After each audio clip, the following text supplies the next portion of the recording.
உங்கள் favourite TV ஷோக்களை இனி miss பண்ண தேவையில்லை. ZEE5 இல் முற்றிலும் இலவசமாக காணுங்கள். இங்கேயும் எப்பொழுதும். நான் சொல்றத கேளுமா. இப்ப எதுக்கு நீ கல்யாணம் வேண்டான்னு அடம் பிடிக்கிற?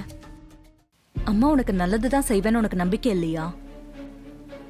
நான் இந்த முடிவை எடுக்க எவ்வளவு தூரம் யோசிச்சிருப்பேன்னு உன்னால புரிஞ்சுக்க முடியல. ஒரு சின்ன தொழில் ஆரம்பிக்கணும்னா கூட நான் 1000 தடவை யோசிப்பேன். அதுல இருக்கிற சாதகம் பாதகம், கஷ்ட நஷ்டம் எல்லாத்தையும் அலசி ஆராய்ஞ்சுதான் நான் முடிவே எடுப்பேன். இது என் பொண்ணோட கல்யாணம். இதுல நான் எவ்வளவு யோசிச்சிருப்பேன். அது ஏன் உனக்கு புரிய மாட்டேங்குதுன்னு தான் எனக்கு தெரியல.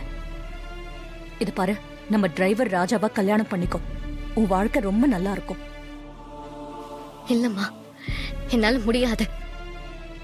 கொஞ்ச நேரம் முன்னாடி வரைக்கும் மகேஷ் தான் மாப்பிள்ளன்னு சொல்லிட்டு இப்ப அவரு மாப்பிள்ள இல்ல டிரைவர் தான் மாப்பிள்ளன்னு சொன்னா அதை எப்படிம்மா என் மனசு ஏத்துக்கும்?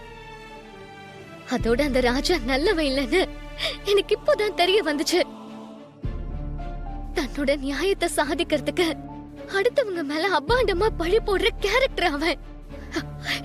அவனோட கல்யாண வாழ்க்கை என்னால நினைச்சு கூட பார்க்க முடியாதுமா. இல்ல ரேவதி, நீ நினைக்கிற மாதிரி இல்ல. நான் ரொம்ப தீவிரமா யோசிச்சுதான் இந்த முடிவே எடுத்திருக்கேன். இப்ப இருக்கிற இந்த சூழ்நிலைக்கு நான் எடுத்திருக்கிற இந்த முடிவு இன்னைக்கு வேணா உனக்கு தப்பா தோணலாம். பின்னாடி அம்மா சரியான முடிவு தான் எடுத்தாங்கன்னு நீயே சந்தோஷப்படுவ பாரு. இப்ப நீ அம்மா சொல்றத கேளு. போய் மணமேடையில உட்காரு. ராஜாவை கல்யாணம் பண்ணிக்கோ. உன் வாழ்க்கை ரொம்ப நல்லா இருக்கும். ZEE5 ஆப்பை டவுன்லோட் செய்து அனைத்து எபிசோடுகளையும் இலவசமாக பாருங்க.